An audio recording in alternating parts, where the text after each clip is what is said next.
Ukiamua kuwa kwenye msafara wa mamba wakati wewe ni kenge, ni maamuzi yako. Hatuwezi kuhamasisha watu kurudisha zaka wakati tulipaswa kuwaeleza watu kwamba zaka inahusu Calvary. Nenda uone anachokieleza. Zaka inahusu Yesu Kristo. Kwa jina la Yesu. Nenda Yohana 1:51. Na ni Yesu mwenyewe anayeeleza.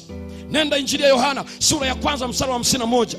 Vinginevyo, yani hii zaka na sadaka sio kwa ajili ya mchungaji sema. Nilipokuwa semina mahali fulani, mtu mmoja anasema, "Tani nilikuwa katoa mchungaji kule Msoma. Ilikuwa ni semina ya union ya uwakili. Nikiwa mchungaji wa mtaa. Mshiriki mmoja akashika maiki akasema, "Turudishe zaka jamani, maana wachungaji watakosa chakula."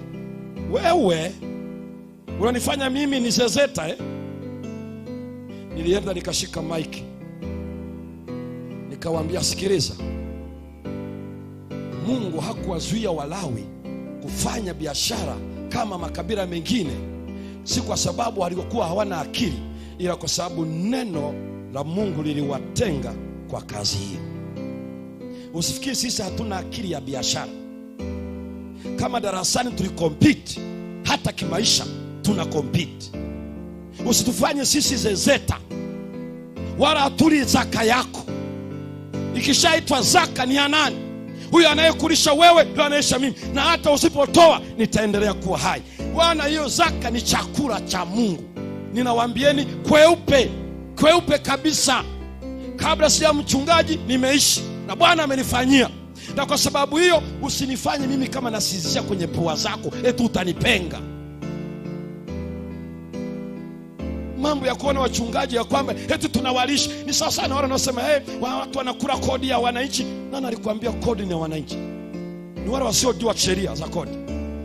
Kodi ikishaitwa kodi ni ya serikali. Ndio maana unashtakiwa na hujumu. Kodi ni ya serikali. Ingekuwa ni ya wananchi wasingekuwa na kukata moja kwa moja kwenye mshahara. Kazi yetu ni kuambia wasimamizi wa kodi waitumie kwa mujibu wa maelekezo yaliyopo kwenye taratibu. Lakini haijawahi itwa ya wananchi, inaitwa kodi, ni mali ya serikali. Ikishaitwa zaka na sadaka ni mali ya Yehova. Hafu nasema wanakula zaka zetu. Tangu lini wewe zaka ikawa ya kwako na sadaka? Lini? Ni utapia mlo tu. Maana zaka na mimi ninatoa. Walawi nao walitoa zaka. Yesu anaielezaje zaka? Itikio la Yakobo siku ile. Hebu soma Yohana 1:51.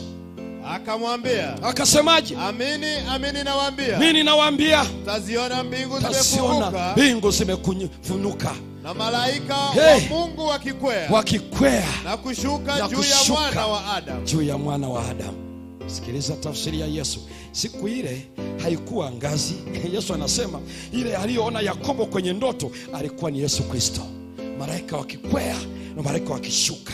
Tumaini la Yakobo wakati amedanganya anakimbia, Yesu aliona huyu mfumbuzi ni Yesu Kristo aonekane mbele yake. Na alipomwona Yesu akasema, "Wewe utakuwa Mungu wangu." Na msikize vizuri.